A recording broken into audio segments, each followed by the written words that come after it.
मांढळगिरी मार्गावर भरधाव वेगाने येणाऱ्या टिप्परने दुचाकीला कट मारल्याने झालेल्या भीषण अपघातात एका 44 वर्षीय महिलेचा जागीच मृत्यू झाला। ही घटना शुक्रवारी 13 मार्च रोजी दुपारच्या सुमारास किन्नी फाट्याजवळ घडली। अरुणा गौरीनाथ मार्वे वय वर्ष 44 असं मृत महिलेचं नाव असून या घटनेमुळे परिसरात हळहळ व्यक्त केली जात आहे। मिळालेल्या माहितीनुसार डॉक्टर गौरीनाथ मार्वे हे आपल्या पत्नी अरुणा यांच्यासह मोपेड क्रमांक MH40 CN 0377 वरून काही सामान खरेदी करण्यासाठी मांढळकडे जात होते। किन्ही गावाच्या फाट्यापासून 300 मीटर अंतरावर समोरून येणाऱ्या एका भरधाव टिप्परने क्रमांक MH04 JU 9582 त्यांच्या मोपेडला जोरदार कट मारला। या कटमुळे डॉक्टर मार्वे यांचे वाहनावरील नियंत्रण सुटले आणि दोघेही खाली पडले। मागे बसलेल्या अरुणा टिप्परच्या मागील चाकाखाली आल्या। त्यांच्या डोक्याला गंभीर दुखापत झाल्याने त्यांचा जागीच मृत्यू झाला। या अपघातात डॉक्टर मार्वे यांच्याही हातापायाला दुखापत झाली आहे। अपघाताची माहिती मिळताच कुही पोलीस स्टेशनचे ठाणेदार प्रशांत काळे यांनी तातडीने घटनास्थळी धाव घेतली। स्थानिकांच्या मदतीने जखमींना तातडीने ग्रामीण रुग्णालय कुही येथे नेण्यात आले। डॉक्टरांनी तपासणीअंती अरुणा मार्वे यांना मृत घोषित केले। या प्रकरणी कुही पोलीस स्टेशनमध्ये तक्रार दाखल केली असून पोलीस पुढील तपास करत आहेत। कुही प्रतिनिधी उल्हास मिश्रा। महालाईव्ह चॅनलमध्ये आपलं स्वागत आहे। आपण सध्या आज एकाच दिवशी दोन मोठ्या दुर्घटना घडलेल्या आहेत। अपघातामध्ये एक महिला सुद्धा मृत्यू पावलेली आहेत। त्या अनुषंगाने त्यांनी काही तक्रार देण्यासाठी कुई पोलीस स्टेशन येथे दाखल झालेले आहेत। त्या अनुषंगाने आपण सर जिल्हा नियोजन समितीचे माजी सदस्य भागेश्वर पेंटर या आपण काय सांगाल या अनुषंगाने?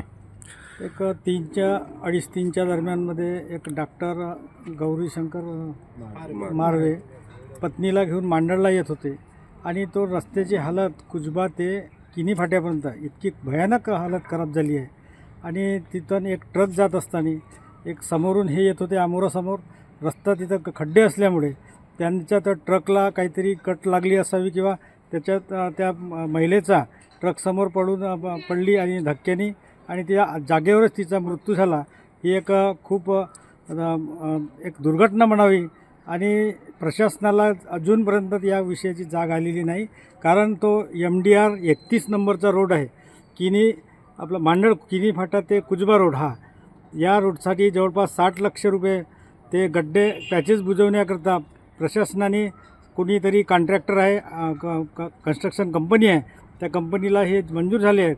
पण मी संबंधित आता नाही ते डेप्टी मॅडमला मी बोललो, कांबळेंना जेईलना बोललो आणि त्यांनी सांगितलं की 1 महिन्यापासून आम्ही त्याला काम चालू करायला सांगितलं, पत्र पण दिलं त्यांना, पण अजून त्या व्यक्तीने पत्राला न जुमानता काम चालू केलेलं नाही।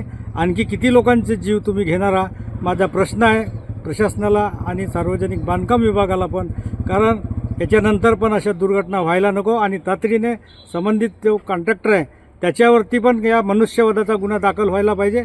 कारण त्याला त्याचा टेंडर मंजूर झालेला आहे, त्याला ते काम चालू करायला पाहिजे होता। त्याच्या कुठंतरी नाकर्तेपणामुळे हा जो सगळा विषय घडलेला आहे।